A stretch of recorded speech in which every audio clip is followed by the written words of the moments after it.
Donc pour monter le kit, il va falloir une clé de démontage, un tournevis ou un outil qui est relativement fin pour démonter le ressort. Il y a le speed loader qui va vachement aider et qui sera obligatoire vu qu'on n'aura pas eu les deux clavettes ici et ici, elles n'y seront plus. Le follower qui est raccourci, qui est 100% comme à l'original. Et enfin, l'extension du chargeur, comme on peut le voir, qui est comme ceci, qui est personnalisable au besoin. Donc pour ce faire, on va écarter ça. J'ai mis 17 cartouches de 22. Donc il suffit en fait de tirer avec l'outil pour démonter et enlever le talon de chargeur d'origine, qui on n'en aura plus besoin. Pareil pour la petite clavette qui est ici, donc qui a sauté, qui est juste derrière PC, mais on n'en aura plus besoin. Là, à partir de là, on va soulever ici la petite clavette gauche ou droite, peu importe. Ça, on n'en aura plus besoin non plus, on met de côté, au cas où si un jour vous voulez remonter le truc original. Vous sortez votre ressort, vous mettez votre chargeur de côté, on en aura besoin pour après. On démonte ici le follower ou la planchette élévatrice, comme vous voulez, d'origine, et on garde bien le sens comme ceci.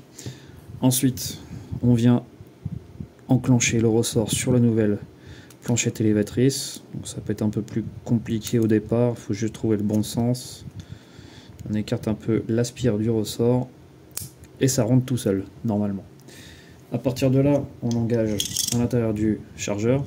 Avant tout, on n'oublie pas d'étirer un petit peu le ressort, ce qui va aider pour repousser les cartouches à l'intérieur du chargeur et pour faire fonctionner l'arrêtoir de glissière. Donc on met à l'intérieur, et c'est là où va rentrer en jeu le petit outil, c'est qu'on va devoir en fait compresser notre ressort. Mettez le doigt, hein, ça risque rien. Hein. On compresse au maximum que l'on peut, pas trop non plus. On vient enclencher, hop, comme ceci, le talon de chargeur et on relâche doucement le ressort. Normalement, c'est bon. Pour se servir du speed loader, alors mon impression à moi est la foirée parce qu'il s'est détaché, mais je suis en train d'en lancer d'autres, je les imprime dans le bon sens. Et bien sûr ici ça sera totalement plein, ça sera pas comme ceci. On vient le mettre dans ce sens là, donc l'écriture 22LR à l'arrière, et comme on peut voir, parfois ça bloque. Si c'est le cas, c'est pas très grave, il suffit juste de pousser ici, et ça rentre. Voilà. Et là, on peut charger normalement les 17 cartouches, donc vous voyez, ça aide pas mal, hein, c'est sympa. Hop. Ça va être un petit peu long, mais au moins ça sera fait.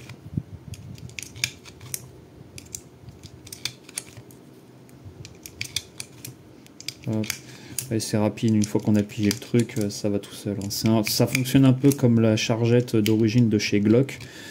C'est du kiff-kiff. Donc on peut aussi poser le chargeur, ça pose aucun problème. Hop, 15, 16... et 17, ce qui nous donne donc un chargeur chargé vraiment jusqu'en bas à 17 cartouches. On se voit qu'à se mettre bien en quinconce. Mon arme est vide, zone non dangereuse. Hop, je vais mettre un chiffon parce qu'il éjecte vachement fort, je trouve, le 44, un peu comme sur le 17, et on peut voir que ça va fonctionner. Donc la première, avec l'arrêteur de glissière bien entendu, hein, qui va fonctionner.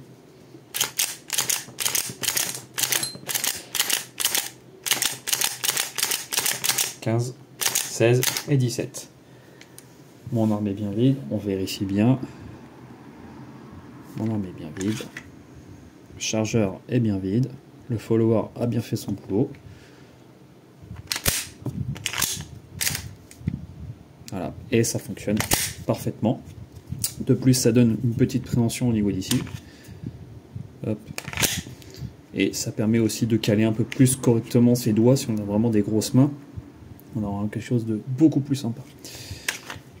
Donc voilà, et si jamais vous voulez le démonter pour nettoyage ou autre, c'est tout simple aussi, il suffit de passer un tournevis pour compresser de nouveau le ressort comme ceci. Hop. Et hop, voilà. Vraiment rien de bien compliqué.